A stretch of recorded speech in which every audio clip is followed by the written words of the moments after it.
Welcome aboard the Athletics Can't Wait Jets podcast, your nonstop shop for all things Jets with Tim McMaster, Zack Rosenblatt, and Marissa Dunn. Can't wait! The trade deadline in the rearview mirror. The Jets roster looks exactly the same. They stay quiet. Joe Douglas made some phone calls apparently, but no moves made. We're going to talk about that, and we're going to preview the Chargers game coming up on Monday night as the Jets get back to prime time, much to Zack Rosenblatt's chagrin. This is Tim McMaster and Zack Rosenblatt on the Can't Wait podcast. Thanks for joining us. Give us a 5-star review and rate us wherever you can. If you're watching us on YouTube, give us the thumbs up. All that good stuff. It helps us.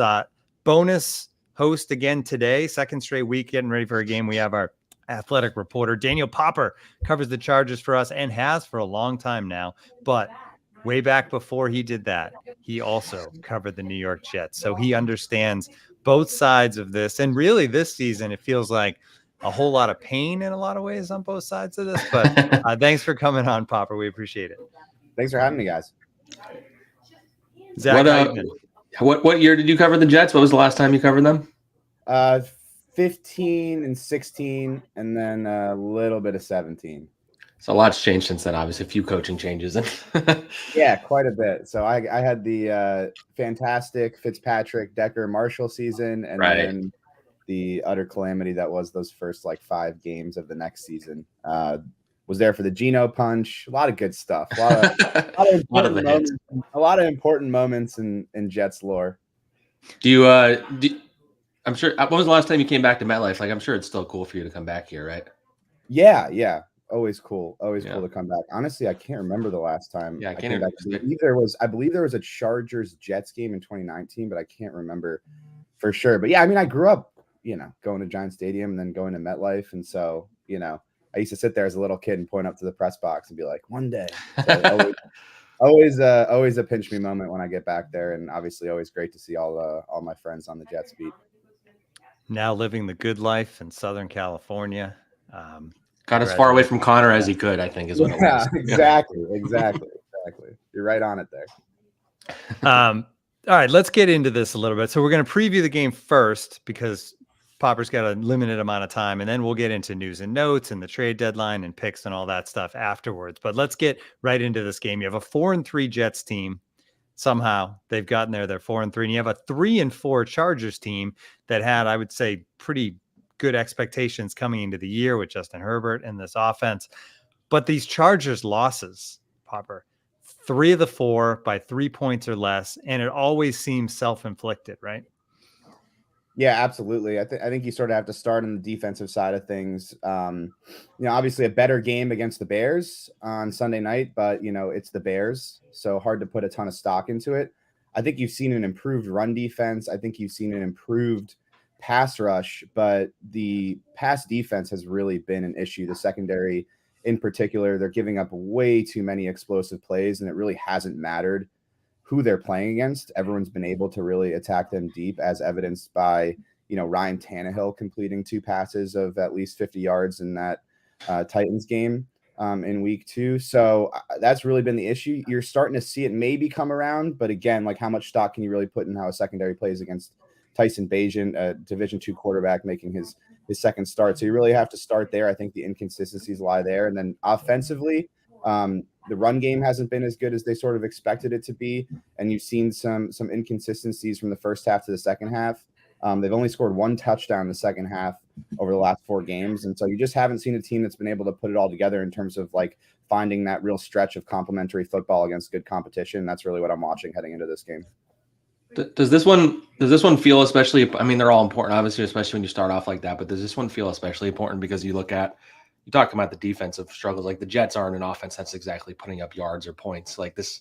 If they were ever going to figure it out, you would think it would want to start this week, right? Yeah, and you sort of look at the rest of the schedule, it's going to be really tough sledding for them to get to where they want to go, which is winning playoff games. I mean, you start here with the Jets, but they have games against the Ravens. They have a game against the Lions. They have a game against the Bills. They still have to play the Chiefs again. And so every game is huge at this point. That's what happens when you start off the way that they started off. And you're exactly right. Like, I think like with this defense, you sort of want to start out with, okay, go out against subpar units and perform well. And then the next step would be, okay, maybe you can go out and have a decent performance against some of the top offenses like the Ravens and the Lions. And so like, that's what you're watching defensively is like, can they go out there and do what they're supposed to do against Zach Wilson? Can they cause some confusion with how they play defensively with some of these post-snap rotations, the complexities in the coverage, all of that kind of thing? And then can they stop the run and then get into good situations where they can like allow this pass rush with Joey Bosa, Khalil Mack, and the rookie Tuli Tuipulotu to get home? So I think you're right on it there, Zach. You mentioned Mack and those big name guys that they do have, and this Jets offensive line is, I don't want to say it's in shambles, but it's stressed. It's in a tough spot. Yeah. That's a better word. It's in disarray. And they've also had trouble this year with star players specifically. It seemed, Micah Parsons was bad. And then, last week even, they've allowed those star defensive pass rushers to, just have their way with this offensive line. So from a Chargers perspective, that's got to feel good going into this week. Have they talked at all about like that part of it? Yeah, I'd watched the film from Sunday night, and the one thing that really jumped out is that Joey Bosa is getting healthy. He talked last season about, he tore his groin in week 3 and missed most of the year. That surgery, he said, actually cleaned up a lot of chronic issues in his core. So he had super high expectations for himself. He said he hadn't felt that good in years. Week 1, he had a hamstring injury. Week 3, his foot gets stepped on. He fractures his toe.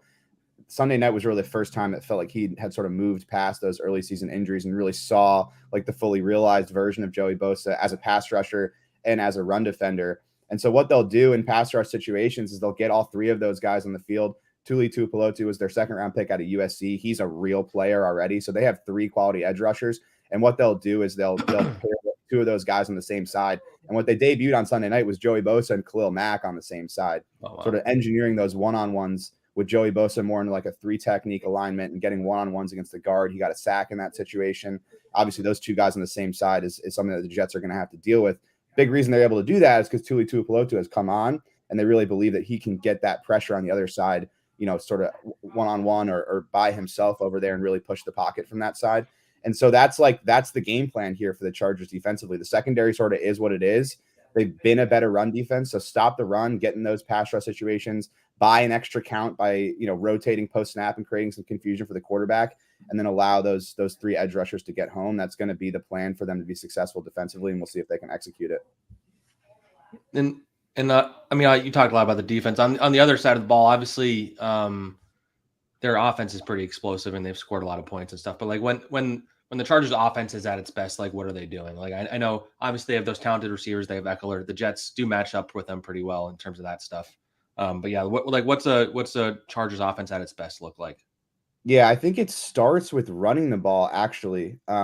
They have not really been able to run the football, and that's been a big issue with some of these offensive inconsistencies. Like, I think when I'm thinking about this game, I'm sort of comparing it to how the Chargers played against the Cowboys, because you have very similar fronts in terms of the level of talent and then also how many bodies those 2 teams rotate through to keep those guys fresh.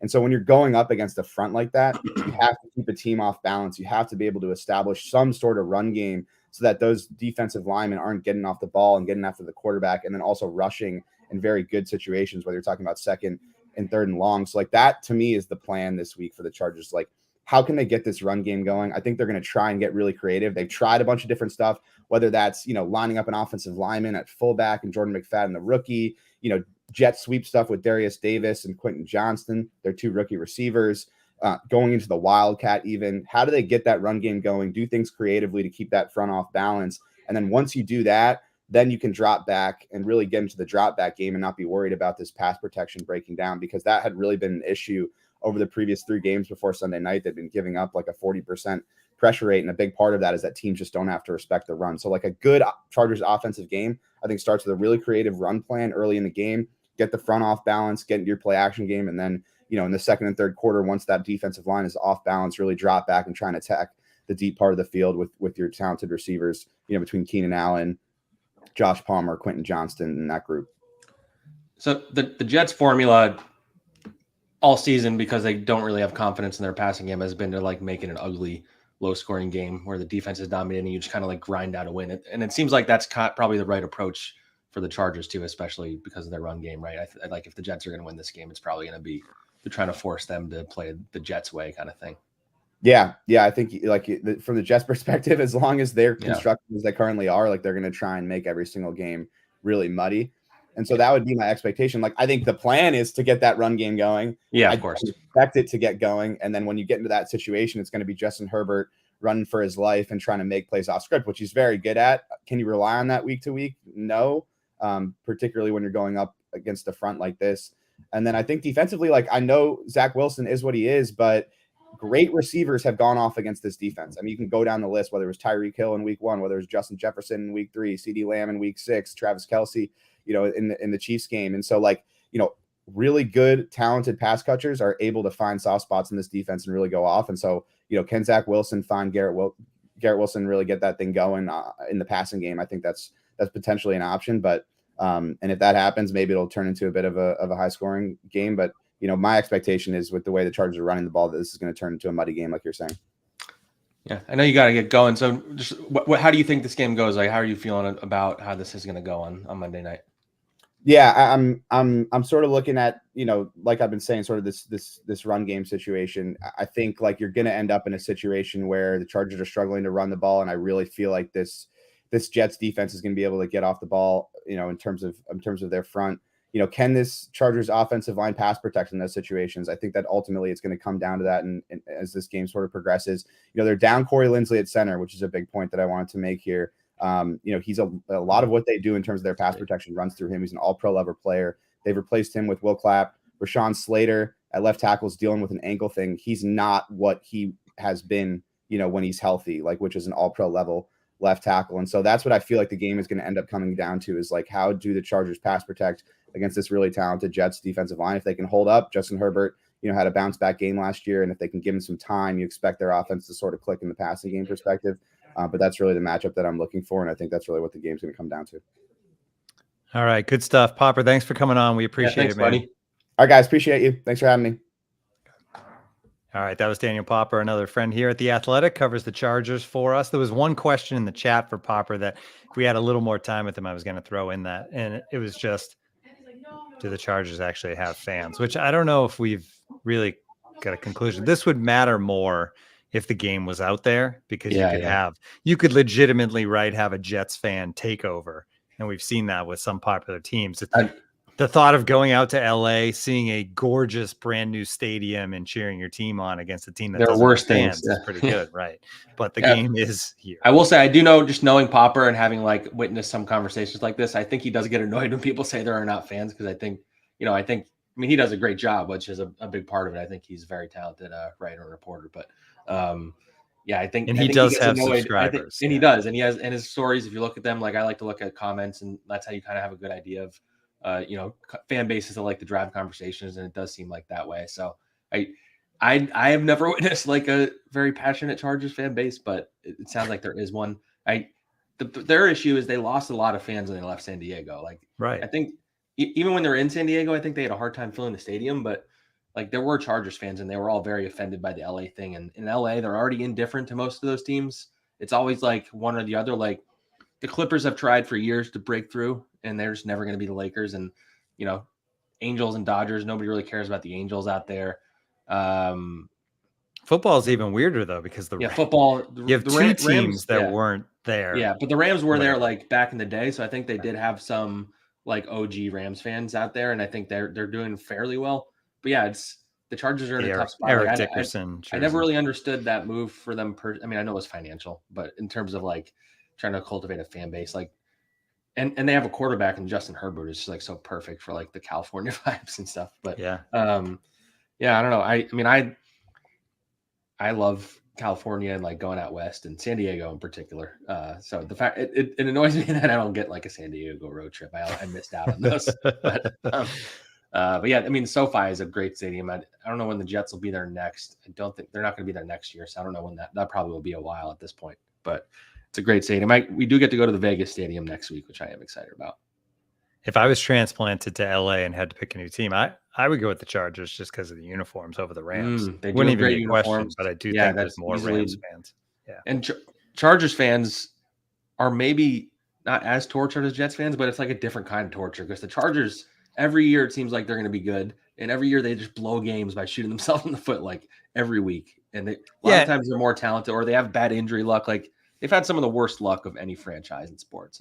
I mean, when they had Tomlinson and they just couldn't quite get it together, they get to the AFC Championship game, knock it over the hump. They've had Justin Herbert in his prime, and they kind of wasted it so far. And when they were in San Diego, it was tough to call them like tortured fans because when the game ends, you're in San Diego, right? Like, you look outside. Nobody who lives in San Diego feels tortured, I would say. Right. It's, oh, no, there's a beach down the street. Oh, man. The weather's perfect every day. Every day, all year. All right. Let's move on from the game preview, get into some news and notes as far as this Jets teams go and the trade deadline or the lack of a trade deadline. I think the most interesting thing, Zach, was that players were moved that when you look at it, in theory, could have helped this Jets team, right? Like the Jaguars' 6th round pick, Ezra Cleveland, Donovan Peoples-Jones, 6th round pick, like 6th round pick. It's not a lot of draft capital. These are good players that were moved. The Jets decided that either that was too much to give up or those players weren't going to help them. At least that's what Joe Douglas says. He says he spent a lot of time on the phone. Yeah, that's one thing he likes to say a lot. He's like, he made a lot of phone calls, talked a lot about the players at a lot of different positions, made a lot of phone calls. I was joking with somebody. Do they really make phone calls? I know nobody uses their phone more than all text messages. Yeah, I'm sure that's what it is too. Yeah, or maybe when it gets up to the wire, you're like, like the scene of Moneyball where Billy Bean's calling GMs and he has other GMs on the other line, and I don't know if it ever gets that intense or not, but I joked to somebody earlier. Nobody uses their phone more than Joe Douglas. Nobody makes more phone calls than him. He's an elite phone call maker. You alluded to like them calling. There was a report after the fact, as it always is, that they reached out on Devontae Adams and Mike Evans and T. Higgins. And I'm sure they technically did, but that's such a like after the fact, like, see, I tried, guys, like stop being so mean to me kind of thing. And I'm not saying that's what Joe Douglas did here, but it got out by somebody in the Jets building immediately after. And I don't. It's a convenient leak. Yeah, I don't know that it happens so often where the Jets are like, it's like the almost Jets. Like you can make a superstar team out of almost Jets. It's like always after the fact they were a top choice, and there are some cases where that was true. Like they did think they were getting Fletcher Cox. I saw Orlando Brown said that the Jets offered him more than I think he signed with the Bengals. Tyreek Hill. They offered more money. So like there are situations where that does happen, and it's worth talking about that they were in it. But like I don't know. I don't think they deserve credit for making a call on guys who weren't available. So I don't know. It's an interesting spot. I do think Devontae is going to be available this offseason unless the Raiders like really turn things around with this new regime or whatever. And that'll be a topic for another day. But yeah, it's more a conversation of like, why did they stand pat? And I think the Ezra Cleveland one, it jumped out to me. I ultimately like, he's probably not that good if that's all they could get for him, but also like the Jets are so desperate at guard right now. Like, I don't see why you wouldn't take a flyer on a young guy like that. I think the impression I get is they didn't feel he was a good fit, but like you played Xavier Newman basically off the street like last week. So I don't know. They did sign Roger Saffold. He's a veteran guy. He technically made the Pro Bowl the last 2 years. And if you go back and look at it, I don't really know why. I think he was an alternate. And I think it's probably because he's a name.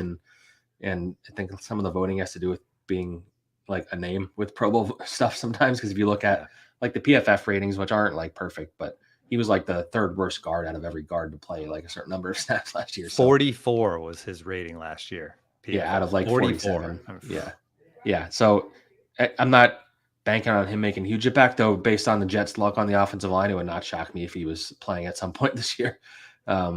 This week we'll get into the offensive line stuff because there's a lot of moving parts right now, like to an insane degree. There's a lot of like so many different possible combinations we might see on Monday night. But yeah, so ultimately I thought they should have traded for a wide receiver. I don't know if Donovan Peoples-Jones was a solution. He's speedy and he's an option. Obviously, their bigger issues. They're like the quarterback's not really completing passes down the field, but I thought there were some receivers out there they could have brought in. I think that was Robert Saleh was like, offensive linemen aren't usually available, and that's 100% true. And I was surprised by Ezra Cleveland being getting traded for what he did. But I went into it thinking like get another receiver because this is a bad offense. Like this is an offense that is last in third down conversions and last in red zone conversions. And, maybe they'll win on Monday night and they'll be 5-3 with the worst red zone offense in the league, which I can't imagine has ever happened. I'm going to try researching that. It's going to be hard. I don't have ESPN stats and info at my services, but I can't imagine that's a sustainable thing. But this has also been said. I saw like a crazy stat about the Steelers about how I forget something about their point differential or like something crazy where they've been like outgained or something like that. And they are 5-3 despite that. Like they've been outgained like every of the 8 games in yardage or something. And they're still 5-3. Like it's a very weird year. I think there's way more average teams than good teams. It seems like in the NFL now, like more than ever, probably because the quarterback play is so bad around the league right now. And the elite teams that you thought were elite keep losing. Yeah. Right? Like the Chiefs look very beatable. The Bills the Chiefs could be 5-4. Whereas the Bengals are starting to get it together and they seem legit. It's like the Bengals and Ravens in the AFC, it seems like, and like the Eagles, Cowboys. I feel like I'm missing somebody who's been the 49ers, but they've had some issues too. So it's it feels more wide open than the NFL usually does, which is kind of cool. Like if you look at the AFC standings, 15 of 16 teams have 3 wins. Like everybody's within a game of the wild card technically. So that's why weirdly a game like this against the Chargers on Monday, it's more important because there's gonna be a lot of teams fighting for that 7th wild card spot, including the Chargers and Jets. So this is going to be a big tiebreaker game. And, you don't want to get too far ahead of yourselves because it ultimately evens out. But like the Jets need to win this one. Like at the end of the year, the Eagles win doesn't help as much as the Chargers win would technically. So they need to win this one. Hey, one more question on the trade deadline that I was thinking when they didn't do anything. Sure, it's possible that, Joe made all the phone calls, nothing matched up. He was like, we want to keep this stuff. But is there any way that at the higher ends of this organization, they're looking at the roster and they're looking at Zach Wilson, how he's playing, they're looking at how they've won the games they've won, and they're thinking, there's no way we can sustain this through the rest of the season. This team at some point is going to kind of fall apart. So let's hold on to our long-term assets and not get rid of them for short-term assets when we know deep in our heart of hearts that this season isn't going anywhere. That's a dark way of looking at it. But I think it is a fair. I don't think it probably goes like to that degree. I think it's somewhere down the middle. I think there's a part of it where they believe they're absolutely like in the playoff race, and they're able to do it. They internally they believe Zach's been getting better. They need it for more than the last 24 seconds or whatever, but they believe he's getting better. There's the carrot, as we've talked about, the carrot of Aaron Rodgers potentially coming back. I'm a little skeptical. I'm working on something to do with the whole Rodgers situation, but so I think there's those parts of it. There's a part of it that they, I think they're also realistic. Like they know they're not going to win the Super Bowl probably with the way they're operating right now. But getting to the playoffs would be a big deal around here. So I don't know. It's on one hand, they don't have a lot of draft picks available to them next year. If you just like look at their collection, I don't have it in front of me, but they're not going to have their 2nd round pick because of Rodgers, which would have been a valuable one to get somebody like really good. And that's why the whole Kirk Cousins thing, and he's out for the year now anyway, but that's why I never thought that was realistic because they don't have a 1st or 2nd they could trade this year. And so then you're imagine if they had traded Kirk Cousins and then he had torn his Achilles like he did. I mean, even being tied to the Jets might have done it to him, honestly. The rumors tore his Achilles. But I think they're rolling with what they have. They believe in this defense. I think they have talent on offense. I think they're getting healthier, kind of on the offensive line, while also getting more unhealthy, weirdly. But I think they're just hoping that it stabilizes with the guys they have. Like they feel like like a Dwayne Brown is an addition, and then Joe Tippmann is kind of like an addition, and you have Roger Saffold and Dennis Kelly are 2 veterans who have done it before. Like they feel like they can get through the year with this, but they're also like hanging on by a thread. Like if you think about, they're a Breece Hall injury away from losing a lot of games. Like he's that important to their offense right now. And in the modern NFL, to be that reliant on a running back is not ideal. Same thing with Garrett Wilson. If they lost him, like who are they throwing the ball to? So you're one injury to a key player away from being in real trouble. And maybe that's like part of the calculus, like it's hanging on by such a thread. Like going all in on this season doesn't necessarily make sense. So I think they're just going to keep, they've convinced themselves, or they're trying to convince us that they believe this offense is going to get better. It can't get worse. Robert Saleh had a quote the other day, which I think made some fans mad, where he said something like, we're going to figure it out. When we do, it's going to look pretty cool. And as many have pointed out, they've been saying that all year, and it's week 9. So, and look, I know they were thrown for a loop with Rodgers getting hurt, and that changed everything because they had, as we've talked about plenty of times here, like the Aaron Rodgers led offense is not like easily transferable to just another quarterback. Like he runs the show, and he's back in the building. He's not in the building, but he's on the headset and all that stuff. But it's still not the same. And Zach Wilson has had issues with processing the best. So like, I get the transitional period, but we're in week 9, and this is like, it's not even like close. This is the worst red zone and third down offense in the league. Like it's not even like the 31st is not close in either category. And it's just not sustainable. So you better figure it out. You better do something different. Clearly, we'll joke about the Xavier Gibson thing until he actually starts playing more and getting the ball more. But I think they're banking on guys like him becoming more relevant.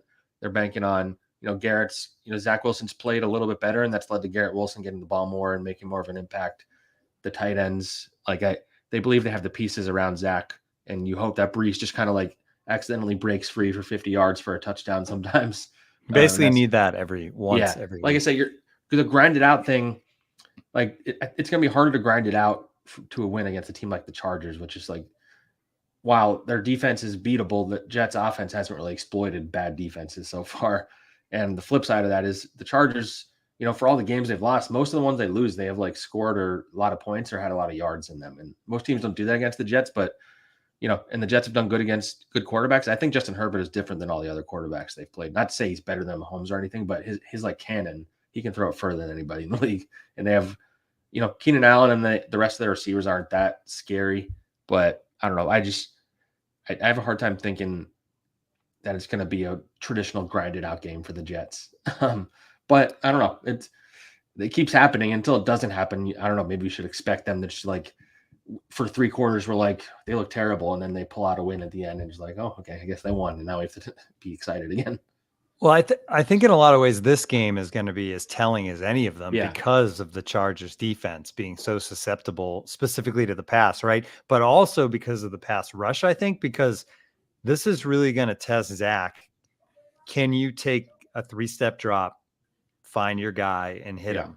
Because you're not going to have extra time. There is going to be a pass rush, but chances are somebody's going to be open too, right? Like, you're going to come back and one of your weapons is more than likely going to be open on time against this secondary. And we're going to see, like, can Zach do that? Can he be the methodical, like, okay, I'm taking what the defense is giving me. I'm not holding the ball too long or trying to scramble. I'm just dropping back and hitting it. And I'm excited to see how he does in that scenario, because I don't think he's been in that situation this year, where it's been a pretty good pass rush, but kind of a weak secondary for him to try to capitalize on. Yeah, totally. In that way, this is like a different bad defense than the other ones. I think, because like even the Broncos' bad defense, they have Patrick Surtain, like they have guys in the back end. So somebody just like made a comment about my Brees accidentally breaking for. I was joking. Like it's obviously like a big part is Brees. I was specifically alluding to that 50-yard touchdown he had last week, where the Giants just like decided to not tackle him. Well, Taylor Delgado added that that's his fantasy team. Yeah. But like when it's not working for Brees in the running game, you hope he just breaks free for one, which is what happened last week because he had a bad running game. But anyway, like this Chargers defense, like if there was ever a game to throw it down the field, like this is the one. I am very concerned about that D-line against the O-line. I mean, the Giants have Dexter Lawrence, who's a stud in the middle, and they have Thibodeau, who's like gotten a bunch of sacks, but they don't scare me as much as like 2 guys coming off the edge like this. And I don't even know the part that Popper brought up on here, which is good insight about how they put Khalil Mack and Joey Bosa on the same side sometimes. Like that's going to be, if they do that, that's going to be a real issue. Mekhi Becton did allude to the fact that he expects to see both of those guys throughout the game. And so that is a challenge, especially, and maybe we can transition in the O-line stuff now, I guess. Perfect. Set it up for that, because then I can get into what I was about to say. So the O-line is what it is, right? Joe Tippmann, question mark. Dwayne Brown, question mark. But Saleh said he is one of their best 5 linemen. So you said it a little earlier in the podcast, like there's so many directions this team could go for Monday night. So how do you see it playing out at this point? I guess the fact that it's a Monday night game could really help as far as Tippmann goes, right? That extra day. Yeah. And we should say Lakin Tomlinson was added to the injury report yesterday, and Salah was also like, we'll see how it goes these next few days. I mean, that's like a wrinkle that I didn't even consider before we got onto this pod, because not having Lakin, even if you have Joe Tippmann, like who's playing left guard. But let's say if I had my druthers and this is completely guesswork because I don't know how Joe or Lakin looks physically. I'd say they both play. So if they both play, and Dwayne's the question mark because I have no idea if he's going to play after not practicing until this week. I feel like they're going to be a little more cautious than they were at the beginning of the year when he hadn't practiced. And it seems like they're all admitting that he maybe rushed back a little bit in week one. And then he hurt his hip and his shoulder is still recovering from and all that stuff. But so my gut would say that Dwayne doesn't play on Monday, but if he did, that would change everything as well, because again, I'm getting really convoluted because that's how convoluted this offensive line is. It's like hard to track. It's like that Charlie Day and It's Always Sunny thing where he has like he's like looking crazy and he has that wall of like all the different theories he has. But so it sounds like Mekhi Becton, just based on the way people are talking, if Dwayne Brown is back, it sounds like Mekhi would go to the right tackle and Dwayne would plug in at left. I know fans aren't happy about that, but they feel that's the best version of this offensive line. And so they're going to go with the best five. And you have Joe Tippmann at center. That's a great thing. You have, although to be fair, he hasn't played center in a while because he was playing right guard. So anyway, that's his natural position. But Lakin Tomlinson left guard if he's healthy. Then the question becomes right guard and right tackle if Dwayne isn't playing, which I lean towards him not playing. And so if he's not, like my gut and my guess and just like my informed opinion is that maybe they move Max Mitchell over to right guard and play Billy Turner at right tackle. I don't think they have really a better option unless you do the flip of that, which would be Billy Turner at guard and Max at right tackles. I don't know if you want to start, as much as they hyped up Xavier Newman. I don't think they want to start him necessarily at right guard. I don't think Dennis Kelly is really a guard, and Roger Saffold is not ready. So they did sign Chris Glazer onto the active roster. He's a guy that's kind of bounced on and off the roster and practice squad since last year. Salah was asked like what their center options are this week, and he said it was if Joe Tippmann's healthy, and then there's Chris Glazer and there's Xavier Newman, which those last two are not names that this fan base had probably heard of before recently. But Chris Glazer is an option on the interior. I can't imagine he would start though. So as you can see, it's a very convoluted and complicated situation. I guess thinking about the worst case scenario where Tippmann and or Lakin Tomlinson aren't playing, I guess you start Xavier Newman. I don't know, man. That'd be bad. It gets scary. Yeah, it's going to be an interesting couple of days, and I'm very curious to see what that injury report looks like. I don't think they'll have like the game statuses today. I think that'll come tomorrow. The schedule is very weird because of the Monday night game. Like today's technically their like Thursday practice. Right. I think I was going to bring up that if Brown does come back, Becton, who has said things in the past about playing right tackle, right, and like blaming the coaching staff for the injury and all sorts of stuff, and saying he only wants to play left tackle. He actually, whether it was actually his feelings, whether his agent told him, whether the team talked to him, but he said kind of the right thing this week where he said, I just want to play football. I don't give a damn where I'm at. I feel like that's not probably fully true. I think he really does care where he's at, but it seems like at this point he's willing to do whatever the team needs. Yeah, I mean, before that he was asked like the challenge of moving to that position, and he was kind of like, I guess I'll just have to like rep it and relearn that side or whatever, because he's been very adamant about how much different it is. And I know there's some fear, and one of the things he criticized the Jets for in his like offseason comments was that he felt moving him to right tackle is what caused his knee injury last year. And so just because of the Jets' luck, you'd hope that doesn't happen again, because the fan base would absolutely lose their mind if they move Mekhi and he gets hurt, especially because he's been their steadiest guy on the offensive line. He's the only one that's, I mean, he has like a rest day every week, but he's been healthy and he's made it through every game, which credit to him on that. And I think he's gotten better as time has gone on. He hasn't been perfect. I think he still maybe gives up a little too much pressure, but he's been pretty good. So yeah, he's such an interesting case study because I'm fascinated by like he's in his last year of his contract.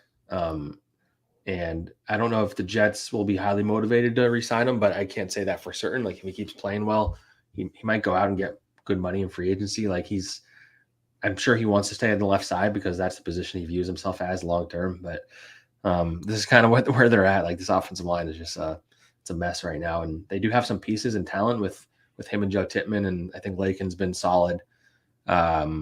Losing Connor McGovern I think is a pretty big deal ultimately because he's just like a steady guy. And Schweitzer is big just for depth, like losing that guy. Like they think they went into the season with pretty good depth.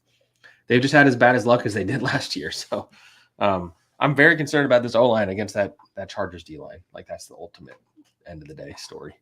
I think at some point we said early in the year or in training camp, there's no way they can have as bad a luck on the offensive line as they did last year. And here we are. Week 8. Before we get to the picks, big awards week for the Jets. Quincy Williams, AFC Defensive Player of the Month, not just the week, the month. Morstead, Special Teams Player of the Week. That's a no-brainer after the 11 punts and what he did against the Giants. A game-changing type performance from a punter, which you don't always. Usually, if your punter is starring in a game, you lost. Yeah, that's what I said. I even asked phrase a question like that to Saleh. Like usually the punter isn't the one at the podium like after the game and he's not the one getting the game ball or whatever. So yeah, like it's pretty, I mean, everybody loves that guy in the locker room too. But Quincy, I think the fan base, I think the team, the people that cover this team have seen how he's progressed over the last year plus. But for the league as a whole to recognize Defensive Player of the Month, I mean, that really goes to show what he's become as a linebacker. Yeah, I mean, we've talked about it a bunch because I wrote about it a few weeks ago. Actually, what I wrote wound up in One Jets Drive last week. They told me they didn't know like the whole cheetah thing where he watches a video of a cheetah before games, cheetah hunting a gazelle. And so they did like a whole thing on that where they went in with him to work and they had him on. They were like videoing him doing that, and he was talking about his whole process with that. But yeah, I think he's been a revelation. He's on pace to be an All-Pro, I think, as of right now. I mean, winning Player of the Month is like no small feat. Like out of all AFC defensive players, they voted him as the best one of the month. Like that's because it's a lot of pass rushers. Get that. And by the way, it was because I have that app Time Hop. A year ago today, Quinnen Williams won AFC Player of the Month for his because that was when he dominated last year. He had that game against the Packers and all that stuff. So the Williams brothers are doing well for themselves. Although Quinnen doesn't have a sack yet this season, I don't think that's necessarily reflective of how he's playing, but it is notable and relevant because the money he's getting paid or paying him to. I'm starting to see his name cropping up in your comments on your stories more. Yeah, it took longer than it used to with Quinnen not getting sacks because I think he built up a lot of goodwill last year. I still think he's been dominant, and I don't have like access to these stats. I think they're on next gen, but I feel like he's getting doubled and triple teamed more than ever. So, which has helped guys like Bryce Huff and Jermaine kind of break loose on the outside and coming off the edge. So he helps those guys do a lot of what they do. But yeah, Quincy, he's a big reason why the defense, I think, has in some ways been better than last year, especially forced to turnovers, because they don't really have a hole on this defense anymore. Safety, I think you could maybe argue, but those guys have been solid. They haven't been as bad as last year. I thought Whitehead and Joyner were worse last year than Whitehead and Tony Adams have been this year. And they've been good at linebacker. They go through stretches of games where they struggle tackling, but they figure it out by the end of the game, and Quincy has just been an absolute star. Should we move on to picks? Yeah, let's do it. All right, we're going to bring up the standings. If you're watching on YouTube, this is where we were at. It's a two-way lead. KMCASAZZ. Not sure where the initials and name catch in there, but 62 points out of 106, 58.49% for him. And then ESS also 62 correct out of 106 for a 58.49. I embarrassingly missed a week. And I've continued my streak of forgetting to do it on Thursday. So I missed. So you missed your Thursdays, but I think I would have picked the Titans though. So got that wrong anyway. You're at 54, 50.94%, just over 50%. I have a better percentage at 53.76, but less wins because of that. Because you didn't do that. You know what it was? It was the week that we didn't do a Thursday, Friday episode. Right. Threw you off. Yeah. These episodes have been my reminder. And a lot of times we do them on Thursday. So whenever I miss them, it's because we didn't do it on Thursday. So my goal now is to get back into the top 10 despite missing a week. That would be pretty. You'd have to like go pretty amazing if you. But I actually got last night's game, which 3.5 point spread, and of course 20-16 the final. Yeah, and the Steelers weren't leading most of the game, and they did at the end. It's like this. I can't believe the Steelers are 5-3. By the way, They're like Will Levis isn't bad. He might be pretty good. Somebody had in the chat that the Steelers have been outgained. That was the stat I was alluding to earlier. Every game they've been outgained in every game, and they're 5-3. It's like the Diamondbacks in baseball this year were actually outscored over the course of the season. Crazy. And they went to one of the more improbable World Series teams ever, honestly. Yeah. Amazing. All right, so let's get into the actual. There are some interesting games this week. Yeah, some picks. We'll focus on the good ones. So there's like 4 real premier kind of matchups, not counting the Jets on Monday night.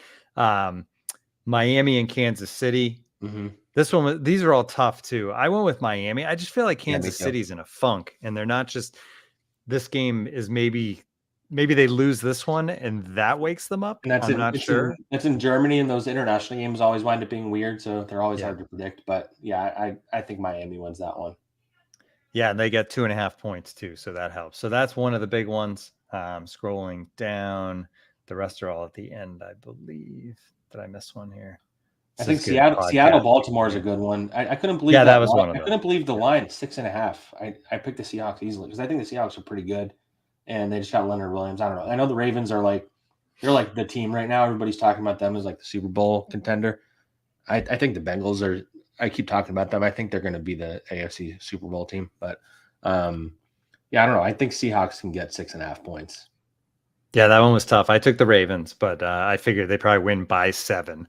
And then Dallas at Philadelphia, obviously a huge game, especially because I still don't know if we know what Dallas is exactly. We know what Philadelphia is. Jets fans have seen the worst of the Eagles, but that's it, right? They've looked really good. 3.5 to me felt low at home for the Eagles in this game. So that was, I think of these big games, that was the easiest pick for me was Eagles minus 3.5. Yeah. And then the Bills game that you just mentioned. And that's another one where 2.5 for the Bengals at home, the way they've played the last 3 weeks. I feel like the Bengals. And you never know what you're going to get with the Bills week to week. They either look like the best team in the league or they lose to somebody who's not good. So the Bengals feel like they figured it out there at home. I'm not out at practice right now because we're recording. Apparently Lakin was not participating in position drills and Joe Tittman was. So might give you an idea of who's more likely to play, which, is another idea thrown for a loop because I don't think they've had other guys really practicing left guard before this week. So, and as much negativity as sometimes Lakin gets as far as the fan base, you haven't heard his name in a while, there, right? He's been there every week. He hasn't missed any games or even snaps. I can't remember since last year. So, it's a lot. It's a big loss as much as fans hate him. So anyway, the Jets game, you had the Jets with the points. I did, but this was a hard one to pick because I really think they're going to have a hard time, but so do I. Plus 3.5 was kind of the difference maker for me. I thought even if they don't win, it's not going to be a blowout. So I kind of took the points more than anything. They need to win. Yeah. I could see them losing by 3 points. I think if it's with the spread, I would say I could see the Jets losing by 3 points or something like that. I lean towards picking the Chargers, but the Chargers are and again, one of those teams that are so sketchy. They might come out and just blow you out, or they're just gonna shoot themselves in the foot 10 times in a row. So I'll say the Jets lose, but by 3 points. All right, there you go. I think Popper's prediction too, not on this podcast, but I've seen it out there, was 17-14 Chargers. So you would say the same. Chargers on the grind it out. And that's from the Chargers perspective. It feels like these Jets games, first team to 20 wins, right? If you can get to 20 points. And also if you ask somebody to predict what's going to happen in the second quarter of a Jets game, your opinion would change wildly from before the game, even every week. At this point, I don't know what's going to happen when I walk into a stadium and 4 offensive linemen will be carted off by the half. That's literally like I said last week. You see some shit you never seen before every week. Hopefully it's a good game. I think it could be an interesting one because these are two teams who have kind of opposite strengths. And Herbert, not to quote Salah, but they have had a true gauntlet of like great quarterbacks that they've gone against. Like it's pretty crazy that Herbert's next on the agenda. It gets a little easier after this for a week at least. You get whoever's going to be playing for the Raiders. Then you get Josh Allen and Tua back to back. So like they don't really have many breaks from good quarters. Whereas last week was a pretty good break, but last week was a great break. Tommy DeVito from The Sopranos. A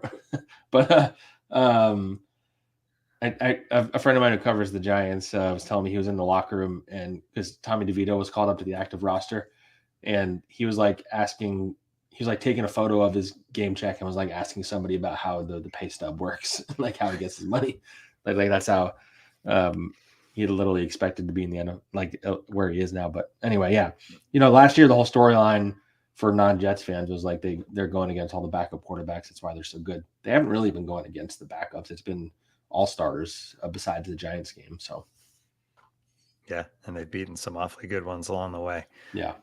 All right. It's going to be fun under the lights again. I would imagine the atmosphere is going to be right up there with week one. I mean, there won't be Aaron Rodgers bringing the American flag onto the field, but this team's 4-3 and this game is huge and it is Monday Night Football. So bring the noise. I think this is a game too, where that electricity and the way that crowd is on Monday night could really help this team.